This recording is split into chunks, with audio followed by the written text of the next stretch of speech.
You know what this shop needs? More clamp storage.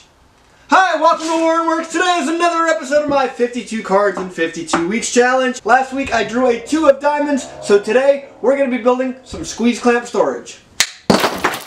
So there were a couple features that I wanted in these clamp racks. First and foremost, I wanted it to be easy to grab multiple clamps at a time. I find anytime you're using squeeze clamps or bandy clamps, you always need a bunch of them. So I wanted you to be able to just walk up to the racks and just grab a whole bunch. So I took some scraps of plywood and just clamped them together until I kind of made a rough prototype of what I thought would work. I also wanted the racks to work for both bandy clamps and squeeze clamps. This would have been a perfectly fine project for plywood, but since I don't like to see plywood edges, especially in my shop projects, I decided to make it out of solid poplar. I had a few pieces of poplar left over from a door that I built last fall. All my other clamp racks are also made of poplar, so it'll be nice that they all match, and there will be a full video of that clamp rack build up eventually. Poplar is a great wood for shop projects because it's easy to work with and it's cheap and much more durable than pine. With the pieces milled, I can go over to the table saw and rip them into strips. I made these angled pieces for the clamp rack sides. I set up a stop on the miter saw and would make my cut at 45 degrees, flip the board over and cut it again, and these just made all the sides exactly the same size.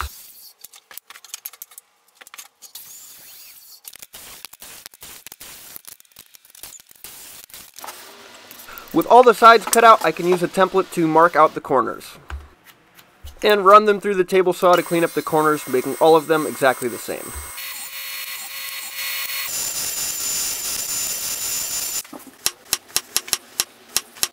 I wanted these clamp racks to be on French cleats like the rest of my clamp racks, so I'll start by cutting a recess on the table saw. I marked a line on the fence of where I needed to stop my cut, and then I can finish that cut on the bandsaw to cut that recess entirely out.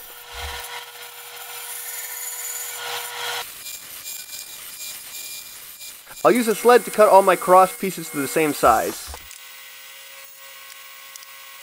I decided to just use screws to hold these together. That seemed like the fastest and simplest solution. Although I'm weird about things like plywood edges, I don't mind seeing screw heads as much, especially if they're not Phillips. Seriously, if you're not using square head screws, make the upgrade. You'll thank me later. The rails on these clamp racks are 1¼ inch by 3/4 inches. The back rail sits horizontally, so I used a 1/2 inch piece of plywood as a spacer for alignment. That way the top of the rails are both on the same plane. With everything clamped together, I can fully pre-drill the ends. It's really important when screwing into end grain. In putting these together, I would clamp the back and then screw the front rail in, and then with the front rail screwed together, I would clamp the front and then screw the back rail together.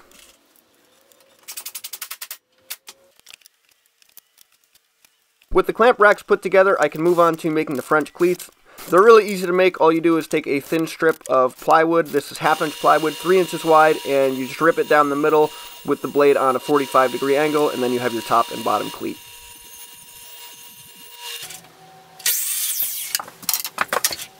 With the cleats made and cut to size, I can glue and screw those onto the back of the clamp racks. You can now see what that recess is for. It leaves space for the cleat itself.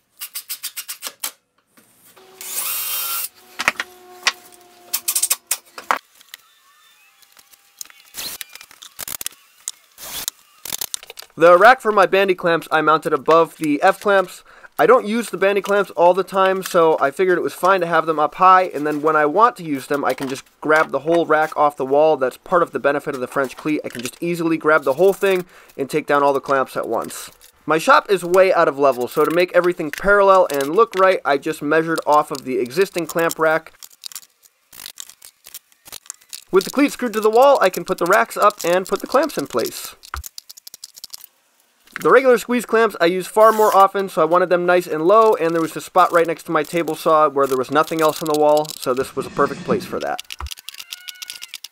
So you can see here how easy it is to just walk up to the rack and grab a handful of clamps at a time, and if I want to grab all of them, I can just simply pull the whole thing off the wall and dump it out, just like the bucket. Well, I'm happy to have all my clamps stored. I still have a couple other little ones that I didn't make racks for because they're kind of oddball sizes. With that, I'm going to choose my card for next week. Alright. What did that say? 9 of hearts. scrap metal build. Ooh, that'll be fun. I hope you enjoyed the video, and I will have a scrap metal build up next week. As always, thank you for watching.